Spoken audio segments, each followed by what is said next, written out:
to Tembisa. Let's get you the latest in terms of what we know so far. At least 30 Ekurhuleni municipal vehicles have been torched, 3 ATMs bombed, and a rates hall burnt during overnight protests in the township. 4 people were killed in the violent demonstrations which began yesterday in Tembisa. That's apparently over electricity tariffs and poor service delivery. That's where we find Newzroom Africa's senior politics reporter Ziyanda Ngcobo at this hour. And we know the nature of protests and service delivery protests, Ziyanda. They're cyclical in nature. At around this time yesterday, it was also very quiet. Pray tell what's happening there at this hour.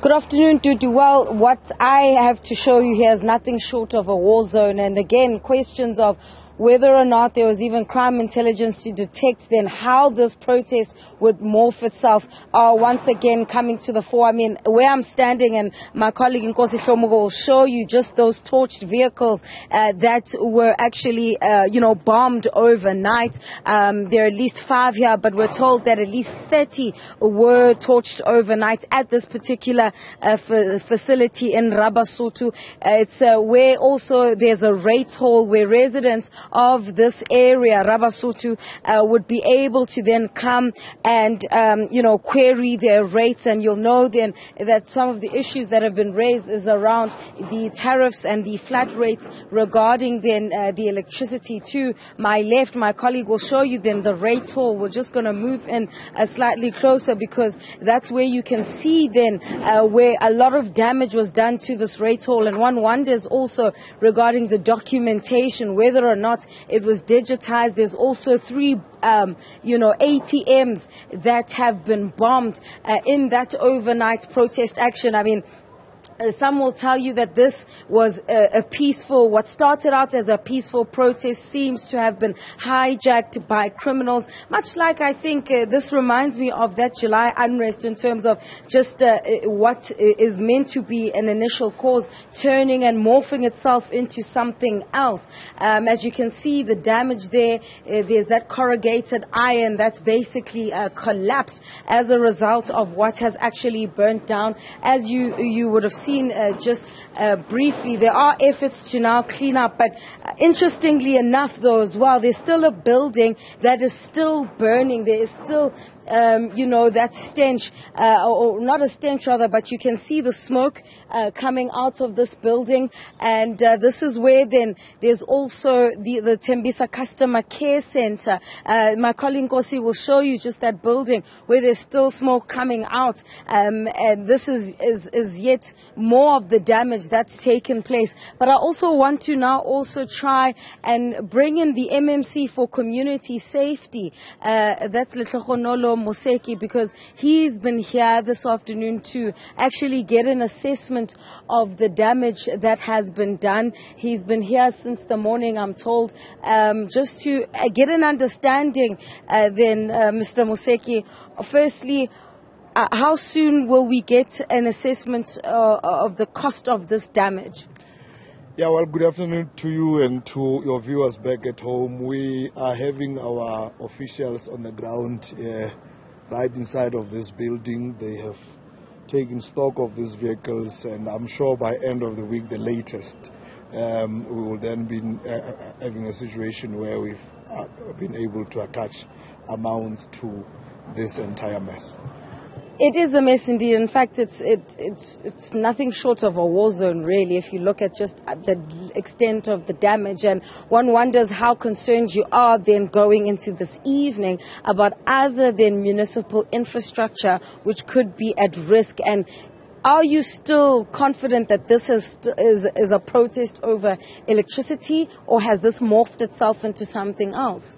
Now, without a doubt, this is it's now a hijacked mission by third forces, and we can safely say that because we have engaged residents across Tembisa. We have engaged the leaders, the so-called Tembisa Community Forum. All of them are distancing themselves from this, and even when we engage residents on the ground, we can tell that these people are not singing from the same hymn book. And clearly it is very clear that they are not behind this. We are just getting to the bottom of it. But I can tell you sooner rather than later we'll know what is actually happening here in Tembisa. You know, one of the things that immediately comes to mind then is that there's not even intelligence on the ground to have preempted it escalating to this extent.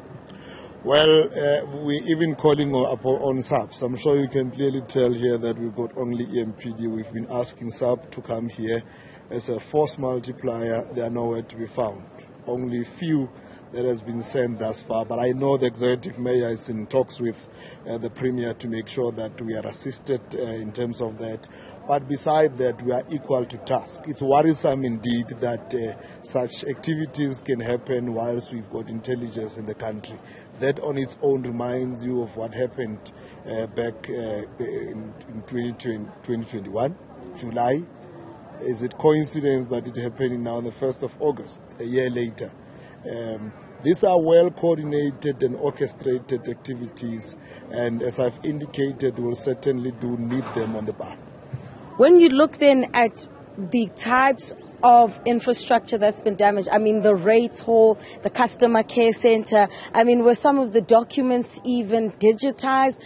Going forward, how are you going to be picking up the pieces? I know you're in community safety, but I mean you are from the same municipality.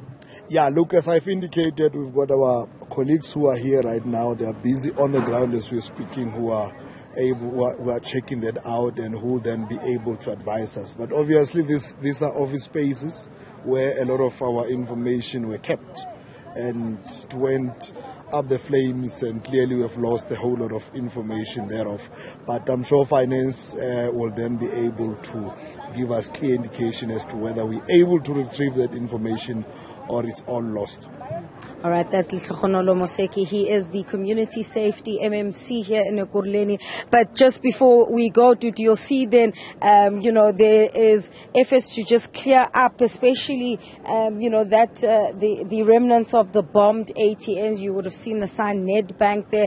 But also, it wasn't just the municipal vehicles that got torched. Like right in front of me, you'll see that there are some private vehicles, one of which has actually been overturned, and you wonder then what the purpose of this is. And you would have heard from the MMC then saying that they've engaged with the community leaders and the residents, and it would seem at this stage, according to the information at our disposal, that this has been a protest that has been hijacked by other elements that are still unknown at this stage. Dudu? Ziyanda Ngcobo showing us the devastation left by the violent protests that occurred overnight in Tembisa. ATMs bombed, government buildings burned, municipal cars burned, as you are seeing there. We'll touch base with you a little bit later on, Ziyanda. Thank you for that update.